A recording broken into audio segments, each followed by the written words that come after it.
आखिर क्यों हमें हमारी बाइक के क्लच लीवर को हमेशा ही प्रेस करके क्यों रखना चाहिए, और आगे आने वाले समय में हमारे लैपटॉप की स्क्रीन गायब क्यों होने वाली है। साथ ही साथ क्या कभी हमने ये सोचा है कि आखिर एक ग्रंथ को हमारे देश भारत में पढ़ने पर भी बैन क्यों लगाया गया है। सुनकर रोंगटे खड़े हो जाएंगे भाई और बहनों। तो हाय गाइस, मैं हूं आकाश और हर बार की तरह बना डालते हैं इस वीडियो को एक नंबर झकास। गाइस, क्या आपको पता है कि चाइना के लोगों का उड़ चुका है सुख और चैन, क्योंकि वहां पर सामने आया है जिंदा नकली झरनों का स्कैम। और अगर ये चीज इंडिया में आती तो भैया हमसे तो बिल्कुल भी ना होती सहन। असल में गाइस, ये सुनकर आपकी भी झरने की धार मोटी हो जाएगी, लेकिन यूतेई फॉल्स जो कि चाइना का सबसे ऊंचा और फेमस झरना है, उसकी एक वीडियो क्लिप सोशल मीडिया पर ठीक वैसे ही लीक कर गई जैसे शादी में बिरयानी देखने के बाद अक्सर पाकिस्तानी लड़के लीक कर जाते हैं। अब इंटरेस्टिंग बात यह है दोस्तों कि इस वीडियो क्लिप में साफ तौर से यह देखा जा सकता है कि कैसे इस झरने के पानी को कहीं और से नहीं बल्कि मोटर और पाइपलाइन के थ्रू उसके टॉप तक पहुंचाया जा रहा है। अब उससे भी ज्यादा इंटरेस्टिंग बात यह है दोस्तों कि जैसे ये चीज चाइना में वायरल हुई, वहां के लोगों ने यह पाया कि चाइना के 30 से भी ज्यादा ऐसे झरने जहां पर टूरिस्ट फड़फड़ा कर ही आते रहते हैं,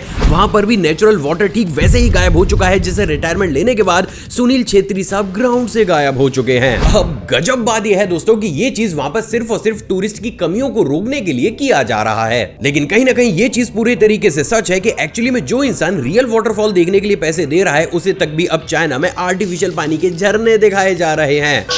जो अपने आप में एक बहुत बड़ा स्कैम जरूर है। गाइस, हम इंसानों को ठीक होने के लिए या तो हरी नीली पीली गोलियां खानी पड़ती हैं या फिर अपने शरीर में इंजेक्शन को ठीक वैसे ही ठुकवाना पड़ता है जैसे अभी हाल ही में CISF के कांस्टेबल ने कंगना दीदी के गाल पर थप्पड़ ठोक दिया था। लेकिन क्या हो गया अगर मैं आपसे बोलूं कि आगे आने वाले समय में हम किसी और चीज से नहीं बल्कि वाइब्रेटर से ही ठीक होंगे। ये अलग है बेटा, ये अलग मशीन है। देख देख कैसा खुश हो रहा है। तो क्या आप मेरी बात पर विश्वास करेंगे? असल में गाइस, ये सुनकर आपके भी तान पूरे नाच जाएंगे, लेकिन अभी हाल ही में हमारे देश भारत के कोलकाता में मौजूद एडम यूनिवर्सिटी ने प्रूव करके दिखाया है कि अगर हम बैक्टीरिया की फ्रीक्वेंसी को मैच करके रेजोनेंस को जनरेट करें तो सिर्फ इसी फ्रीक्वेंसी के दम पर हम हमारी बॉडी के अंदर मौजूद हर एक तरीके के बैक्टीरिया और वायरस को ठीक वैसे ही गायब कर सकते हैं जैसे अभी हाल ही में गुजरात पुलिस ने माइटी राजू को अरेस्ट करके गायब कर दिया। मैं सच बोल रहा हूं, ये आदमी घाट घाट की जेलों का पानी पी के शांत बैठेगा। असल में गाइस, ये सेम वही कॉन्सेप्ट होता है जो कि एक ओपेरा सिंगर एडॉप्ट करते हैं, जहां पर जैसे ही वो किसी भी ग्लास ऑब्जेक्ट की फ्रीक्वेंसी को मैच करके अपनी आवाज से रेजोनेंस को क्रिएट करते हैं, वो ग्लास या फिर वो ऑब्जेक्ट तुरंत ही चटक कर खत्म हो जाता है। अब अगर हम किसी भी बीमारी के बैक्टीरिया की एग्जैक्ट फ्रीक्वेंसी का पता करके उसी फ्रीक्वेंसी के रेजोनेंस को अपनी बॉडी के अंदर जनरेट करना शुरू करें तो वो फ्रीक्वेंसी भी हमारी बॉडी से उस बैक्टीरिया को एक ही झटके में खत्म करने का काम कर सकती है। तो इन शॉर्ट अभी कह सकते हैं कि आगे आने वाले समय में हम हमारी बॉडी से बड़ी बीमारियों को दवाइयों से नहीं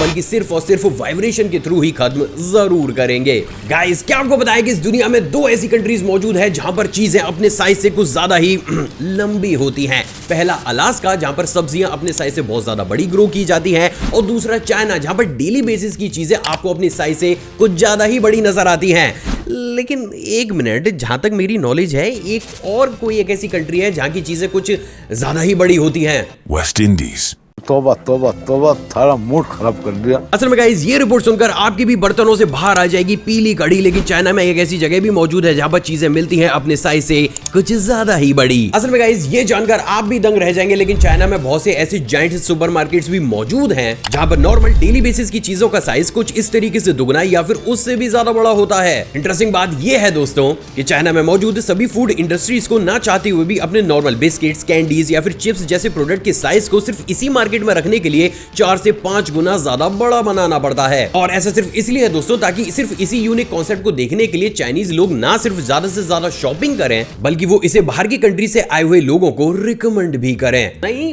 बाकी सब तो सही है, पर इस मार्केट से क्रीम रोल पकड़कर खाना तो कुछ ज्यादा खतरनाक सा फील हो रहा है। गाइस, इंडिया में जेसीबी रूपी मशीन का इस्तेमाल भिन्न भिन्न तरीके के उच्च और निम्न कोटि कामों को करने के लिए किया जाता है, लेकिन बस मुझे इतना बता दो कि वाटर पार्क में फ्री में एंट्री लेने के लिए जेसीबी का इस्तेमाल कौन करता है यार? अरे यार, ऐसा कैसे सोच। असल में गाइस, ये रिपोर्ट सुनकर आपकी भी मशीन 2000 रुपए पर घंटे के हिसाब से डीजल खा जाएगी, लेकिन अभी हाल ही में जब राजस्थान के चित्तौड़गढ़ में कुछ लड़कों को एक वाटर पार्क में फ्री में एंट्री नहीं दी गई तो गुस्से में आकर वो लड़के वाटर पार्क में डंडे और कुछ इस तरीके से जिंदा जेसीबी लेकर ही घुस गए। इंटरेस्टिंग बात यह है दोस्तों, इन लड़कों ने वहां पर मौजूद सभी लोगों और वाटर पार्क एम्प्लॉइज को पीटने के साथ साथ उनसे ठीक उसी तरीके से प्यार भरे शब्दों का आदान प्रदान किया जैसे आजकल हमारी भारतीय महिलाएं दिल्ली मेट्रो में एक दूसरे के साथ करती हैं। सिर्फ इतना ही नहीं बल्कि जब मामला हद से से ज्यादा बढ़ गया तो इसको शांत कराने के लिए जब सरपंच और प्रधान जी वहां पर पहुंचे तो इन लड़कों ने भी सरपंच और प्रधान जी को ठीक वैसे ही कूट दिया जैसे टाइम पास में हम हमारे घर में खड़े मसाले कूट डालते हैं। तो जी मैं तो पहले ही कह रहा था, प्रधान जी बिना लौकी की शांति समझौता करने पहुंच गए, कुटाई तो होनी ही थी। हालांकि इतना सब कुछ हो जाने के बाद अब फाइनली पुलिस ने लोगों को यह बोला है कि भाई लोगों दबंगियों का हाथ डालकर नोच डालेंगे, घोंसला आप रखें तो थोड़ा सा हौसला। गाइस हम इंडियंस ना सिर्फ चाय के साथ नमकीन और बिस्किट खुद खाते हैं बल्कि हम हमारे मेहमानों के सामने भी उस चीज को सर्व करते हैं, क्योंकि हम भारतीयों के यहाँ ऐसा ही होता है। लेकिन क्या आपको पता है कि ये चीज सुनकर फट जाएगा आपका भी 3 पीस सूट, क्योंकि आपकी जिंदगी को खराब कर रहा है यही पैक्ड फूड। असल में गाइस अभी हाल ही में ब्रिटिश मेडिकल जर्नल में पब्लिश की गई एक स्टडी के अनुसार वर्ल्ड में लोगों का इस दुनिया से पत्ता कटवाने में तीसरा सबसे बड़ा कारण ready to eat packed food है, यानी कि जिन नमकीन, बिस्किट और चिप्स को हम भगभगा कर खा रहे हैं वही चीज हमारे इस दुनिया से टाटा बाय बाय करा रही है। अब इंटरेस्टिंग बात यह है दोस्तों कि इस स्टडी को कंप्लीट होने में 1 साल नहीं बल्कि लगातार 30 सालों का समय लगा है। उससे भी ज्यादा इंटरेस्टिंग बात यह है दोस्तों कि इस स्टडी को 74,000 से भी ज्यादा लेडीज और लगभग 50,000 से भी ज्यादा पुरुषों के ऊपर कंडक्ट करके पब्लिश किया गया है, जिसमें साफ तौर से यह लिखा गया है कि कोई भी दालें, फूड, फ्रूट या फिर फास्ट फूड जिन्हें प्रिजर्व करके लंबे समय तक एक्सपायर होने से बचाया जाता है वो सभी हमारी एज को कम करने का काम करते हैं। मतलब महाराज बस हमें इतना बता दो कि जाएं तो जाएं कहां और खाएं तो खाएं क्या। खाएगा? खा ले। गाइस क्या आपको पता है कि आगे आने वाले समय में हमारे लैपटॉप से स्क्रीन ठीक वैसे ही गायब होने वाली है जैसे एनडीए की सरकार बनने के बाद खटाखट राहुल भाई की गवर्नमेंट गायब हो गई। अबे मेरे तो 1 लाख रुपए डूब गए उस गारंटी कार्ड का, मैं क्या करूं? अंदर घुंचले। ये आवाजें कहां से आ रही हैं आजकल? असल में गाइस ये सुनकर आप भी ललन टॉप फील करेंगे, लेकिन अभी हाल ही में इजराइल की एक कंपनी साइटफुल ने स्पेस टॉप जीवन नाम के दुनिया के सबसे पहले ऐसे लैपटॉप को इंट्रोड्यूस कर दिया है जिसकी स्क्रीन की जगह पर आपको एक अंधा काला चश्मा देखने को मिलता है। इंटरेस्टिंग बात यह है दोस्तों कि जैसे ही इस चश्मे की दोनों ही डंडियों को आप अपने कान के ऊपर टिकाते हैं यही ग्लास 100 इंच का एक AR विजुअल डिस्प्ले बन जाता है। इंटरेस्टिंग बात यह है दोस्तों कि इस कंपनी का यह मानना है कि एक तो इससे लैपटॉप की स्क्रीन बार बार खराब होने की परेशानी खत्म हो जाएगी, साथ ही साथ आप मस्त पब्लिक प्लेसेस में बैठकर टिकटॉकियों का नाच और सनी दीदी की पुरानी वीडियो की जांच दोनों ही बिना किसी टेंशन के कर सकते हैं। मतलब कुछ गजब ही तुंतड़ू है ये तो। गाइस अभी तक तो आपने दिल्ली से केजरीवाल साहब को, यूपी से बीजेपी वोटर्स को और यहां तक कि राहुल बाबा के गवर्नमेंट बनाने के ख्वाब को गायब होता हुआ तो जरूर देखा होगा, लेकिन क्या कभी आपने एक जिंदा बीच को गायब होते हुए देखा है? असल में गाइस बहुत ही कम लोगों को ये मालूम होगा, लेकिन साल 2008 में जमैका में एक पूरे के पूरे बीच को ही कुछ लोगों के द्वारा सिर्फ एक रात में ही पूरे तरीके से चुरा कर गायब कर दिया गया था। इंटरेस्टिंग बात यह है दोस्तों कि इतनी 1000 टन रेत को उठाने के लिए 500 से भी ज्यादा ट्रक्स की जरूरत लगी थी, जिसके की बाद इन्वेस्टिगेशन में यह पता चला कि उस सैंड को इंटरनेशनल मार्केट में लगभग 8 करोड़ रुपए में बेचा गया था। लेकिन उससे भी ज्यादा चबूतरे लटका देने वाली बात यह है दोस्तों कि अभी तक भी यह नहीं पता चल पाया है कि आखिर इस बीच को ठूस किसने चुरा कर खत्म किया था। तो moral of the story is अब वहां के लोग नहीं कह पा रहे हैं जरा मेरी फोटो खींच, क्योंकि वहां पर तो मौजूद ही ना है अब बीच, क्योंकि उसे तो चुरा गया कोई गलीच। गाइस इंडिया में जितनी फेमस तो नहीं है आरसीबी, उससे कहीं ज्यादा फेमस तो है जेसीबी, क्योंकि जेसीबी से इंडिया के अंदर ऐसी परफॉर्मेंस ली जाती है जैसी परफॉर्मेंस आरसीबी ग्राउंड पर तो घुइयां भी नहीं दे पाती। लेकिन क्या आपको पता है कि अब इसी चीज को नेक्स्ट लेवल ले जाते हुए इंडिया बहुत बड़े स्केल में सेल्फ ड्राइविंग जेसीबी को इंपोर्ट कर रहा है। लेकिन सवाल तो यह खड़ा होता है कि जिस कंट्री में सेल्फ ड्राइविंग कार को चलाना ही अलाउड नहीं है वहां पर सेल्फ ड्राइविंग जेसीबीज को इंपोर्ट किया ही क्यों जा रहा है? भैया ऐसा क्या तुड़वाना है अब इनसे? असल में गाइस ये सुनकर आपके भी गड्ढे खुद जाएंगे, लेकिन भारत एशिया की तीसरी सबसे बड़ी ऐसी कंट्री बन चुकी है जिसने बहुत बड़े स्केल पर सेल्फ ड्राइविंग रिमोट जेसीबी को ही इंपोर्ट करना शुरू कर दिया है। और ऐसा सिर्फ इसलिए है दोस्तों क्योंकि इंफ्रास्ट्रक्चर के मामले में इंडिया बहुत तेजी के साथ आगे बढ़ता हुआ चला जा रहा है, जिसके चलते हुए इन तरीके की मशीन्स का इस्तेमाल काफी लंबे समय तक और काफी खतरनाक जगहों पर भी किया जाता है, जिसके चलते हुए जेसीबी ड्राइवर्स की सेफ्टी को ध्यान में रखते हुए और काम की स्पीड को बढ़ाने के लिए अब सबसे पहली बार इंडिया में बहुत बड़े स्केल में रिमोट कंट्रोल और सेल्फ ड्राइविंग जेसीबी को ही इंपोर्ट किया जा रहा है। इंटरेस्टिंग बात यह है दोस्तों कि विकसित देशों की सूची में भारत पूरी दुनिया का सबसे पहला ऐसा कंट्री बन चुका है जिसने इतने बड़े स्केल पर जेसीबीज को इंपोर्ट किया है। सच में दमदार। गाइस क्या आपको पता है कि चाइना के गलियारों में अब फैल रही है एक ऐसी बीमारी जिससे हो रही है वहां पर इश्क की खुमारी, और अगर भूले भटके भारत में आ गई ये बीमारी तो चीनियों डंडे से लाल कर दूंगा तशरीफ तुम्हारी। असल में गाइस ये जानकर आपका भी बाबू थाना था जाएगा, लेकिन प्रेजेंट डेट में चाइना को लव ब्रेन नाम की बीमारी ने ठीक वैसे वैसे ही चपेट में ले लिया है जैसे आज से कुछ समय पहले बद्दोपति नाम की बवासीर ने इंडियन यूथ को लिया था। लेकिन फाइनली इंडिया ने तो उसका एंटीडोट बनाकर उसको यूट्यूब से ही गायब करा दिया। लेकिन वही बात अगर चाइना की जाए तो उनकी तो कश्ती ही उल्टी हो चुकी है। असल में गाइस नॉर्मली इस बीमारी में एक इंसानी ब्रेन अपने लव वंस की कुछ ज्यादा ही केयर करने लगता है, जिसके चलते हुए अक्सर वो शख्स अपने पार्टनर को दिन में 20 से 30 बार कॉल करके उनका हालचाल लेकर उसे ठीक वैसे ही परेशान कर देता है जैसे आजकल हमारे पुनीत भाई कहीं पर भी जाकर अपने कच्चे में कोल्ड ड्रिंक डालकर आसपास के माहौल को कर देते हैं। डराने वाली बात यह है दोस्तों कि सिर्फ इसी बीमारी के चलते हुए चाइना में हर महीने 5 से 6,000 ब्रेकअप या फिर डाइवोर्स हो रहे हैं। उससे भी ज्यादा इंटरेस्टिंग बात यह है दोस्तों कि वहां के डॉक्टर्स का यह मानना है कि क्योंकि प्रेजेंट डेट में चाइना के लोग डिप्रेशन से बहुत बड़ी तादाद में जूझ रहे हैं, तो कहीं ना कहीं ये बीमारी उसी का ही एक मेजर साइड इफेक्ट है। तो इन शॉर्ट अगर आपको नहीं चाहिए ये बीमारी तो चीनियों से बना लो दूरी, वरना पड़ जाएगा भारी। गाइस अभी तक तो आपने एक इंसान की नींद में चलने की बीमारी, नींद में बड़बड़ाने की बीमारी और यहां तक कि नींद में चोरी करने की बीमारी के बारे में भी जरूर सुना होगा। लेकिन आज सबसे पहली बार मैं आपको एक ऐसी बीमारी के बारे में बताने वाला हूं जो अगर आपके घर के किसी भी शख्स को हो गए तो नो मैटर आपका घर है इन यूपी या फिर बंगाल, आप हो जाएंगे एक ही झटके में कंगाल। खाओ माँ कसम। मिलिए 42 वर्ष की कैली नाइप्स से जो कि इंग्लैंड की एक निवासी है। स्ट्रेंज बात यह है दोस्तों कि ये पैरासोमनिया नाम की एक ऐसी बीमारी से ग्रसित है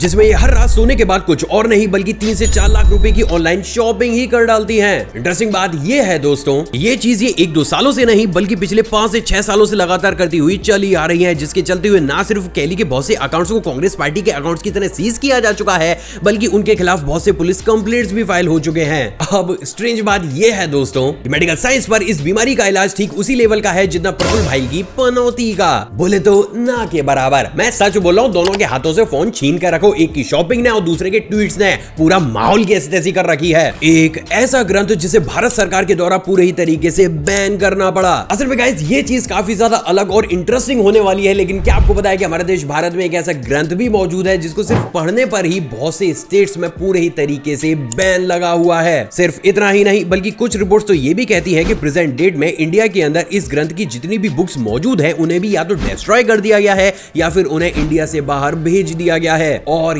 ये भी एक बहुत बड़ा रीजन है जिसके चलते हुए इंटरनेट पर भी आपको इस ग्रंथ के छोटे छोटे अलग अलग पार्ट्स देखने को मिलेंगे, लेकिन एक्चुअली में वो असली है या फिर नकली इसके बारे में किसी को भी नहीं पता। जी हाँ दोस्तों, मैं बात कर रहा हूँ नीलावंती ग्रंथ की। अब आखिर क्या है ये ग्रंथ और क्यों भारतीयों ने इससे दूरी को बना रखा है, चलिए थोड़ा सा इजी लैंग्वेज में इसे समझने की कोशिश करते हैं। असल में गाइस कहा यह जाता है कि इस ग्रंथ को आज से काफी साल पहले नीलावंती नाम की एक यक्षिणी के द्वारा लिखा गया था जो कि ऑलरेडी एक श्राप से जूझ रही थी। अब कहा यह जाता है कि इस ग्रंथ में कुछ ऐसे मंत्र मौजूद हैं जिन्हें अगर आपने पढ़ना शुरू कर दिया तो उन मंत्रों की हेल्प से आप प्रकृति या फिर जो एनिमल्स होते हैं उनकी बातों को ना सिर्फ सुनने लगते हैं बल्कि एक टाइम पर जाकर आप उनसे इंटरेक्शन भी कर सकते हैं। अब इस कंडीशन में अगर कोई भी इंसान इस ग्रंथ को आधा पढ़कर या फिर थोड़ा सा ही पार्ट पढ़कर छोड़ देता है तो ये कहा जाता है कि उसको पेड़ों की या फिर आसपास की बहुत सी ऐसी आवाजें सुनाई देने लगती हैं जिसे एक नॉर्मल इंसान के द्वारा सुन पाना नेक्स्ट टू इम्पॉसिबल होता है। और ये भी एक बहुत बड़ा रीजन बनता है जिसकी वजह से ये कहा जाता है कि इस ग्रंथ को अगर किसी ने भी आधा पढ़ा है तो वो कुछ ही दिनों में पागल हो जाता है। साथ ही साथ अगर गलत नियत के साथ इस ग्रंथ को पढ़ा जाए तो कहा यह जाता है कि ये ग्रंथ उस इंसान का पत्ता इस दुनिया से साफ भी कर सकता है।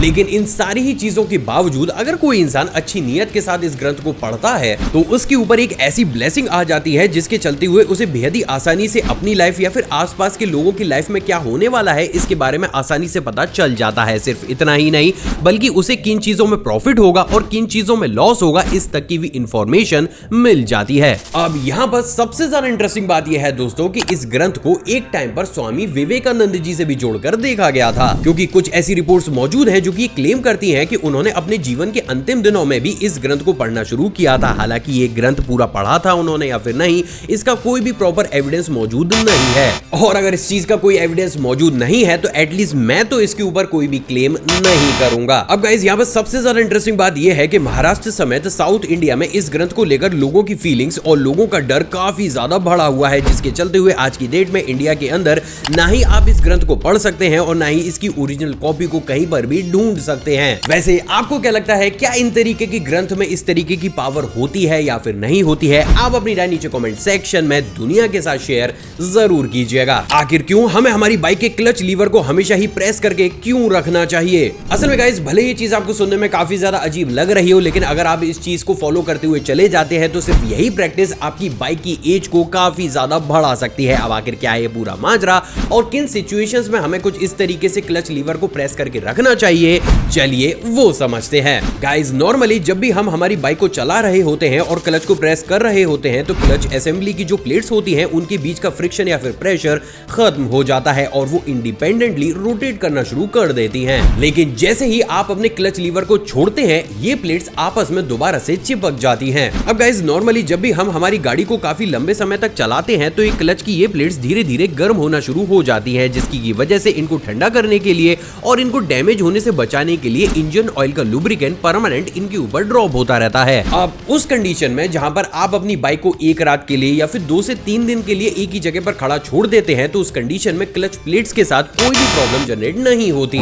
लेकिन वहीं पर ही अगर आप अपनी बाइक को 7 दिन या फिर उससे भी ज्यादा लंबे समय तक एक ही जगह पर खड़ा छोड़ देते हैं तो क्योंकि बाइक डेली स्टार्ट नहीं हो रही है तो क्लच प्लेट्स के बीच का वही लुब्रिकेंट धीरे धीरे सूखने लगता है और इस कंडीशन में अगर आपका क्लच लीवर दबाकर आपने नहीं रखा है और क्लच प्लेट्स आपस में चिपकी हुई हैं तो सूखने के बाद वो एक तरीके से टाइटली चिपक जाती हैं। अब इस कंडीशन में अगर आप एक दिन अचानक से ही अपनी बाइक को स्टार्ट करके चलाना शुरू करते हैं तो क्योंकि क्लच प्लेट्स ड्राई होने की वजह से ऑलरेडी आपस में चिपक चुकी हैं तो वो ज्यादा तेज गर्म होना शुरू हो जाती हैं और उस कंडीशन में उनके डैमेज होने या फिर उनका पूरे ही तरीके से काम ना करने के चांसेस काफी ज्यादा बढ़ जाते हैं। और यही वो सबसे बड़ा कारण है जिसके चलते हुए आपने भी इस चीज को नोटिस तो जरूर किया होगा कि जब भी कोई भी कंपनी किसी नई बाइक को बनाकर डिस्ट्रीब्यूटर्स को देती है तो वो भी उसके क्लच को कुछ इस तरीके से प्रॉपर तरीके से बांध कर देती है, क्योंकि कंपनी को भी ये पता है कि जिस बाइक को वो आज बना रहे हैं वो अप्रोक्सीमेटली 1 महीना या फिर 2 महीने के बाद कस्टमर के हाथ तक जाएगी। अब इस कंडीशन में बाइक की क्लच प्लेट्स खराब ना हो इसलिए वो कंपनी भी इसी प्रैक्टिस को फॉलो करती है। हालांकि ये सुनने के बाद शायद आपको ये लग रहा होगा कि इस कंडीशन में हम हमारे क्लच लीवर या फिर क्लच वायर को डैमेज कर लेंगे, लेकिन गाइस मैं आपको बता दूं कि ऐसा कुछ भी नहीं होता, क्योंकि अगर इससे किसी भी तरीके का डैमेज हो रहा होता तो जो कंपनी बाइक को खुद बना रही है वो कभी भी इस प्रैक्टिस को फॉलो नहीं करती। तो moral of the story is अगर आप अपनी बाइक को 1 हफ्ता या फिर उससे भी ज्यादा लंबे समय तक एक ही जगह पर खड़ा करके छोड़ना चाहते हैं तो उस कंडीशन में कोई भी रबड़ बैंड, हेयर बैंड या फिर किसी भी चीज से अपने क्लच को कुछ इस तरीके से हैंड लीवर के साथ जरूर बांधिएगा। आई होप दोस्तों आज का एपिसोड आपको पसंद आया और आपने ऑलरेडी इस वीडियो को लाइक कर दिया होगा। मुझसे इंटरेक्शन को बढ़ाना चाहते हैं नीचे कमेंट सेक्शन में कमेंट कीजिएगा या फिर आप चाहें तो मुझे इंस्टाग्राम पर भी फॉलो कर सकते हैं, क्योंकि वहां भी मैं कुछ ना कुछ नया ट्राई कर ही रहा हूं। होप आपको वो भी पसंद आएगा। एक और फ्रेश कमाल एपिसोड में आप सभी से दोबारा मुलाकात होगी दोस्तों। जय हिंद। और हाँ, जाने से पहले आप इन वीडियोस को भी चेकआउट जरूर कीजिएगा।